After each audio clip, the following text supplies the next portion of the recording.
ஈரானில் நடக்கக்கூடிய ஒரு பெரும் போராட்டம். அந்த போராட்டத்தை மையப்படுத்தி ஈரானை போட்டுடலாம், ஈரானுக்கு எதிராக ஏதாவது ஒரு பெரிய ஒரு போரை நடத்திடலான்னு சொல்லி இஸ்ரேல் காத்துட்டு இருந்தாங்க. திடீர்னு பார்த்தா ஈரானுக்கு சப்போர்ட்டாக சில அரபுலக நாடுகள் இப்போதைக்கு போர் வேண்டாம் அப்படின்னு சொன்னாங்க. உண்மையிலே இந்த அரபுலக நாடுகள் ஈரானுக்கு சப்போர்ட் தான் பண்ணாங்களா, இல்லை அவங்களே பாதுகாத்து கொண்டார்களா? இது மட்டும் இல்லாமல் உலகத்தில் என்னென்ன செய்திகள் நடந்திருக்கு அப்படிங்கிறத இந்த ஒரு பதிவில் பார்க்க போகிறோம். நான் உங்கள் விக்கி, இது உங்கள் தமிழ் விதை. ஷார்ட்டாக கொஞ்சம் செய்திகள். முதல் செய்தியாக நம்ம பார்க்க வேண்டியது ஈரானுக்கு உதவிய அரபுலக நாடுகள் அப்படின்னு சொல்லி டைட்டில் போட்டு ஏகப்பட்ட ஊடகத்தில் சில செய்திகளை வாசித்தேன். உண்மை என்ன தெரியுமா? அரபுலக நாடுகளுக்கு ஒரு பெரிய பயம் இருக்குது. எல்லாருமே மாற்று எரிபொருள் அப்படிங்கிறத தேடி ஓடிட்டு இருக்காங்க.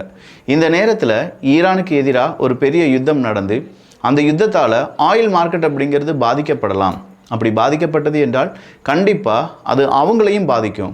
இன்னும் கொஞ்ச நாள் தான் இந்த எரிபொருள்லாம் உபயோகிக்க வேண்டும் அப்படின்னு சொல்லி மக்கள் கன்சர்ன் பண்ணிட்டு இருக்கக்கூடிய இந்த நேரத்தில் ஒரு யுத்தம், அதை தொடர்ந்து சில வருடங்களுக்கு ஆயில் எக்கானமி அப்படிங்கிறது மொத்தமாக படுத்திருக்கக்கூடிய ஒரு நிலைமை, அதனால் ஏற்படக்கூடிய பாதிப்புகளை தாங்குகிற அளவுக்கு அரபுலகத்திட்ட இப்போ பணம் கிடையாது.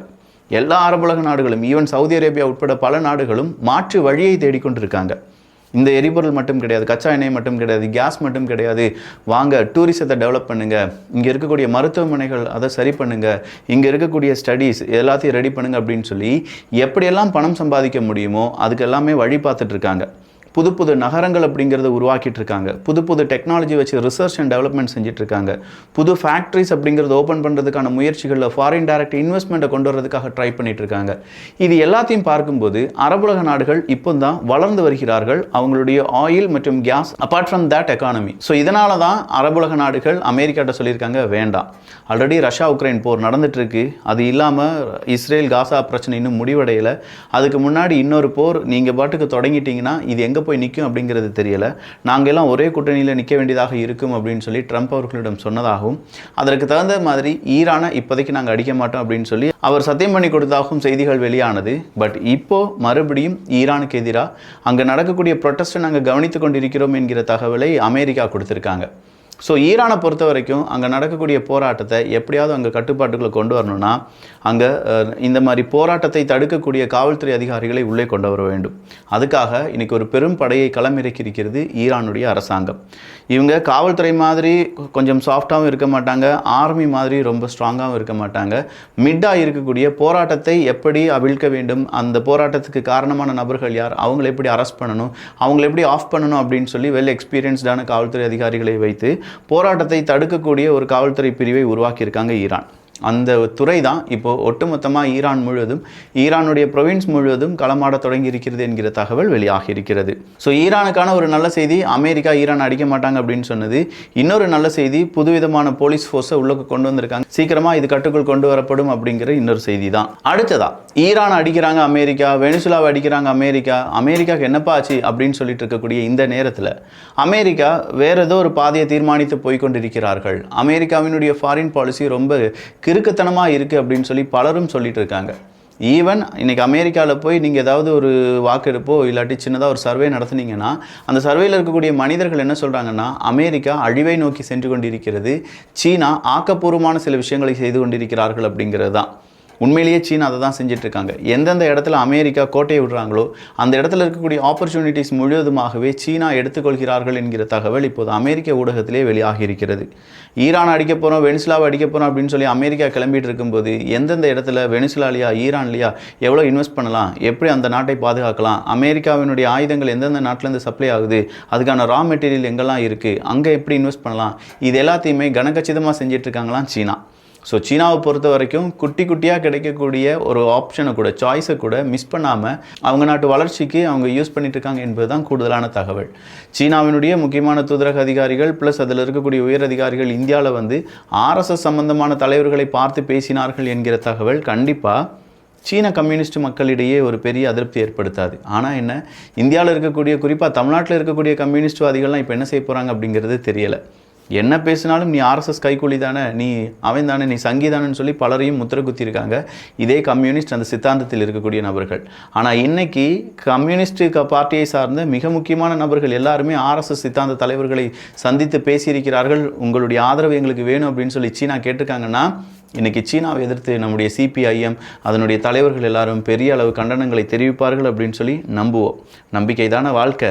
தைவானுக்கு எதிராக ஒரு யுத்தத்தை சீனா தொடங்கும் இந்த நேரத்தில் ஒருவேளை அதற்கு காரணம் ட்ரம்ப் அவர்களாகத்தான் இருப்பாரா அப்படிங்கிற ஒரு கேள்வியை பலரும் கேட்டிருக்காங்க. உண்மையிலேயே ட்ரம்ப் அவர்களை சீனா எச்சரித்திருக்கிறது. ஒன் சீனா பாலிசி அப்படிங்கிறதுல நாங்கள் ரொம்ப தெளிவாக இருக்கோம். அதை குழப்பிவிடக்கூடிய வேலைகளில் அமெரிக்கா ஈடுபட வேண்டாம், தைவானுக்கு ஆதரவாக அமெரிக்கா களம்புக வேண்டாம் அப்படின்னு சொல்கிறது அந்த எச்சரிக்கை. பட் அந்த எச்சரிக்கையும் தாண்டி ட்ரம்ப் அவர்களை பொறுத்த வரைக்கும் தைவானுக்கு உதவி செய்கிறதுக்கு நாங்கள் மட்டும்தான் இருக்கோம், நாங்கள் தான் தைவானை காப்பாற்ற போகிறோம் அப்படின்னு சொல்கிறதுல ரொம்ப நம்பிக்கையுடன் இருக்கிறார்கள். அதையும் தாண்டி சீனாவை எதிர்ப்பதற்கு இது ஒரு நல்ல சான்ஸாக இருக்கிறதுனால கண்டிப்பாக அமெரிக்கா இந்த சான்ஸை விட்டுவிட மாட்டார்கள். ஜப்பான் தைவானுக்கு ஆதரவாக இருந்தாங்க அப்படிங்கிறது தெரியும். இதனாலேயே ஜப்பானுக்கும் சீனாவுக்கும் சண்டை வரப்போகிறது என்கிறது தகவல். பிலிப்பைன்ஸும் கண்டிப்பாக தென்சீன கடலில் சீனா கூட மோதிட்டு இருக்காங்க. அப்போ ஜப்பானும் பிலிப்பைன்ஸும் ஒன்றிணைந்து ஒரு இராணுவ டீலெலாம் ஈடுபட்டாங்கன்னா அது சீனாவுக்கு எதிரானதாகத்தானே இருக்கும். எஸ், அப்படி ஒரு டீலில் இன்னைக்கு ஜப்பானும் பிலிப்பைன்ஸும் ஈடுபட்டிருக்கிறார்கள். ஃப்ளோ ஆஃப் மிலிட்ரி சப்ளைஸ், இரண்டு நாடுகளுக்கு இடையே இந்த ஃப்ளோ ஆஃப் மிலிட்ரி சப்ளைஸில் எந்த விதமான தங்கு தடையும் இல்லாமல் வருவதற்கான அந்த ஒரு அக்ரிமெண்ட் தான் இப்போ இரண்டு நாடுகளும் கையெழுத்து போட்டிருக்காங்க. ஸோ ஜப்பானும் பிலிப்பைன்ஸும் ஏற்படுத்தி கொண்ட இந்த ஒரு கையெழுத்து காரணமாக கண்டிப்பாக தென்சீன கடலில் பெரும் சிக்கல்கள் வரலாம். அது மட்டும் இல்லாமல் தைவானை பாதுகாப்பதற்கு ஜப்பான் நானும் உள்ள வருவேன் அப்படின்னு சொல்லி அமெரிக்கா கூட நிற்கும் பட்சத்தில் தென்சீன கடலில் பிலிப்பைன்ஸ், ஜப்பான், இந்தோனேஷியா போன்ற நாடுகள் ஒட்டுமொத்தமாக சீனாவுக்கு எதிராக திரும்புறதுக்கான வாய்ப்புகளும் இருக்கிறது. ட்ரம்ப் 2.0 அப்படின்னு சொல்லக்கூடிய இது 1 இயர் முடியுது. இந்த 1 இயரில் என்னெல்லாம் நடந்துச்சு அப்படின்னு சொல்லி சர்வே கேட்கப்படுது. அதில் சீனா வளர்ந்து கொண்டிருக்கிறது, அமெரிக்கா தேய்ந்து கொண்டிருக்கிறது என்கிற தகவல் தான் கூடுதலாக இடம்பெற்றிருக்கிறது. ஜெர்மனை பொறுத்த வரைக்கும் ஜெர்மனியில் ஏகப்பட்ட இடங்களில் நிறைய பிரச்சனைகள் இருக்குது. அவங்களுடைய 8 நபர்களை எடுத்தால் அதில் 2 நபர்கள் ஜெர்மன் நாட்டை விட்டு போகிறதுக்கான முயற்சிகளில் ஈடுபட்டு இருக்காங்க என்கிற தகவல் வெளியானது. இப்போ தான் ஜெர்மனில் மறுபடியும் அவங்களுக்கு கவர்மெண்ட்ட காசே இல்லாததுனால டாக்ஸ் அப்படிங்கிறது அதிகமாக விதித்து அந்த டாக்ஸ் காரணமாக மட்டுமே சுமார் 1 பில்லியன் யூரோ என்பது கிடைத்திருப்பதாகவும் இதன் காரணமாக இந்த டாக்ஸ் ரெவென்யூ அப்படிங்கிறது ஜெர்மன் அரசாங்கத்துக்கு ரொம்ப சப்போர்ட்டாக இருக்கு என்கிற தகவலும் வெளியாகி இருக்கிறது. கிட்டத்தட்ட 3500க்கும் அதிகமான ஏஐ ஜென்ரேட்டட் வீடியோஸ், குழந்தைகளை தவறாக காண்பிக்கக்கூடிய ஏஐ ஜென்ரேட்டட் வீடியோஸ் 2025 மட்டுமே கண்டுபிடிக்கப்பட்டிருப்பதாகவும் இது இன்னும் ஸ்ப்ரெட் ஆகாமல் இருப்பதற்கு பல நிறுவனங்களுக்கும் எச்சரிக்கை கொடுத்து கொண்டு இருப்பதாகவும் செய்திகள் வெளியாகி இருக்கிறது. ஈவன் குரோக் ஏஐ இருக்குல்ல, நம்ம ட்விட்டர்னுடைய ஏஐ தான், அவங்ககிட்ட கூட நீங்கள் ஒரு ஃபோட்டோவை கொடுத்து அந்த ஃபோட்டோவில் ட்ரெஸ் எல்லாம் ரிமூவ் பண்ணுங்க அப்படின்னு சொன்னால் உடனே ரிமூவ் பண்ணி தந்துடும். பல நாடுகள் என்னையா இப்படி செஞ்சிட்ருக்க, நாங்கள்லாம் போராடிட்டு இருக்கோம், நீ பாட்டுக்கு ரொம்ப ஈஸியாக இந்த மாதிரி மாஃபிங் பண்ணுறதுக்கான வழியை ஏற்படுத்தி கொண்டிருக்கிறா, இது சரிதானா அப்படிங்கிற கேள்வி கேட்டாங்க. ஸோ வேறு வழியே இல்லாமல் இப்போ எலன் மஸ்க் அவர்கள் குரோக்கில் என்ன செய்ய முடியாது, இந்த மாதிரி இமேஜ் எடிட்டிங் முடியாது அப்படிங்கிற ஒரு தடையை பிறப்பித்திருக்கிறார்கள். சதர்ன் லெபனனில் இன்னைக்கு மறுபடியும் ட்ரோன் அட்டாக் நடத்தியிருக்காங்க Israel. UN piece keeping force இதை உறுதிப்படுத்தியிருக்காங்க. இஸ்ரேல் அவங்க சொன்னது ஒன்று செய்வது ஒன்று, அவங்க மறுபடியும் யுத்தத்தை தூண்டுகிறார்கள் என்கிற தகவலை யூஎன் பீஸ் கீப்பிங் ஃபோர்ஸ் இன்று வெளிப்படையாகவே அறிவித்திருக்கிறது. அமெரிக்காவினுடைய விமானம் தாங்கி கப்பலை மிடில் ஈஸ்ட் பக்கம் திருப்புங்கப்பா அப்படின்னு சொல்லி நாட்டாம தீர்ப்பு கொடுத்திருக்காரு. வேற யாருமே இல்லை, நம்ம ட்ரம்ப் அவர்கள் தான்.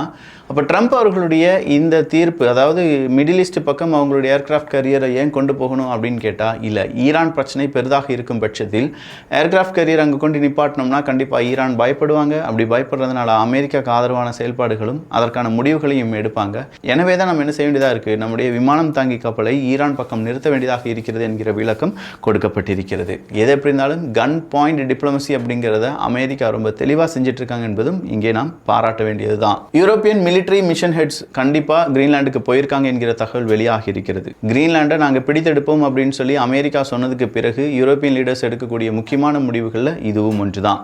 ஸோ நிறைய செய்திகள் பார்த்துருக்கோம். இந்த செய்திகளை பற்றி உங்களுடைய கருத்துக்கள் இங்கே வரவேற்கப்படுகின்றன. எல்லோரும் தமிழ் விதையில் இணைந்திருங்கள். நல்லதை பகிர்ந்து நல்ல சமுதாயத்தை உருவாக்குவோம். நன்றி, வணக்கம்.